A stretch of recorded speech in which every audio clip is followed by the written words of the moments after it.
Unlike classical forms of music with their strict faithfulness to the score, jazz has a high degree of improvisational freedom. Such freedom involves relinquishing a certain amount of control and predictability, and a willingness to wade into the unknown and see where it takes you. It requires a great trust in oneself and in others. And it requires faith in a highly democratic process of individual expression in the context of communal experience.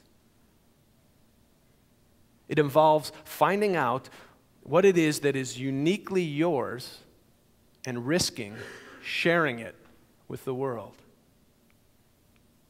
Duke was able to achieve such freedom by accepting that he and the people around him were living, breathing expressions of the sacred, and that their role was to express their truth in collaboration with others' truths and expressions. Author Tom Piazza explains that in a jazz group, as in any community, certain roles need to be filled. Someone has to play the melody, someone has to keep time, someone has to suggest the harmonic content, and often these jobs overlap. In jazz, each instrumentalist has to understand their role in the group well enough so that they can improvise on it and not just follow directions. Therefore, playing in a jazz group involves both responsibility and freedom. Freedom means understanding your responsibility well enough to act independently and still make the needed contribution to the group. As such, a jazz performance is a working model of democracy. In order for our lives to have the kind of swing that a jazz performance can have, we need to leave room in our lives for improvisation and spontaneity. We need to risk expressing ourselves fully while being open for others to do the same. People often seem to want to find the sheet music for life so that they can follow it and receive a predictable outcome. The reality is that life is more like jazz than classical forms of music. There's no formula or score to follow all the time. There are guidelines that direct us, but meaning comes from paying attention to what's happening and learning to respond to whatever occurs in ways that create something of beauty and hope. Keep in mind that the Duke came from humble beginnings in what was a rather hostile culture of discrimination and discouragement. He suffered the loss of a child and eventually the loss of his parents and many good friends. He had 2 failed marriages, and he took on the responsibility for his sister. Yet with each loss, somehow the scope of his vision grew larger, not smaller.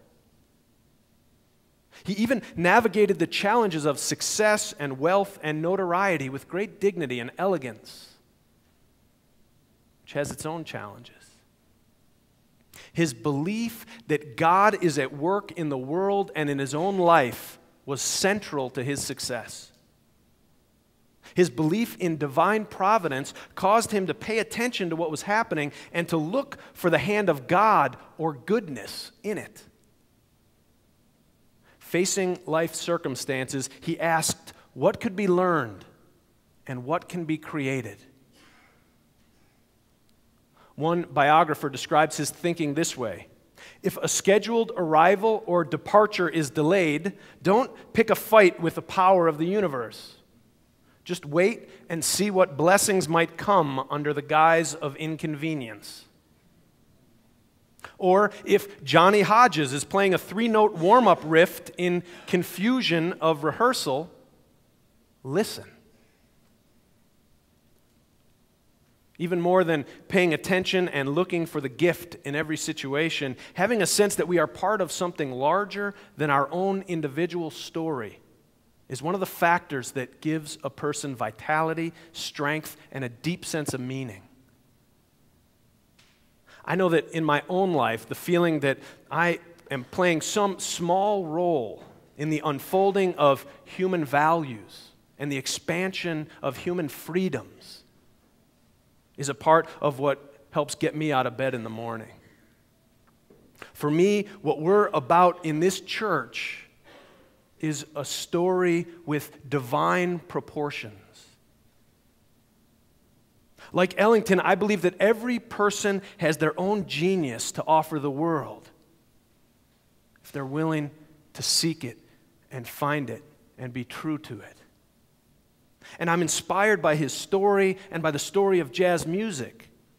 In jazz, a diversity of talents and ideas and individuals come together to create a unified whole. Each person independent and unique and in relationship. Jazz, in many ways, continually transcended the boundaries of race, class, and creed in this nation, making these characteristics inconsequential in the pursuit of a common experience. Ellington, in particular, was known for upending the norms, for destroying categories and breaking up what had previously been considered standard and customary. His incredible acceptance of people may be best illustrated by his relationship with Billy Strayhorn. Strayhorn became a great friend and collaborator with Duke. It was Strayhorn who wrote Take the A Train, which became a signature song for the Duke Ellington Orchestra.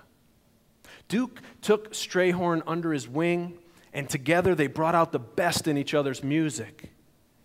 As many people know, Strayhorn was gay. And in the 1940s and 50s, he could not find work playing with any black music groups. There were many doors shut to him that threatened to constrain and contain his genius.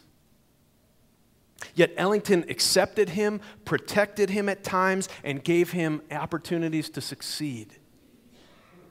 Ellington's mother taught him early in life that all people have worth because all people were created by God. She told him that he was blessed and he was a blessing. And she instilled in him a love of God and a love of his fellow man and women. Before he died, he performed over 100 sacred music concerts. Many of these concerts were held in major churches and cathedrals around the world. They included dance, jazz, hymns, choirs, and spoken word. He took this music that had been considered by many the devil's music and that was associated with the juke joints and whorehouses of New Orleans. And he showed the world that it, like everyone and everything else, can be a vehicle for the revelation of the Spirit of the living God. Duke Ellington used his passion and faith and talent to bring elements and people together, and the result was that he transformed them and he created something original and new. In doing so, he helped fashion a uniquely American style of music.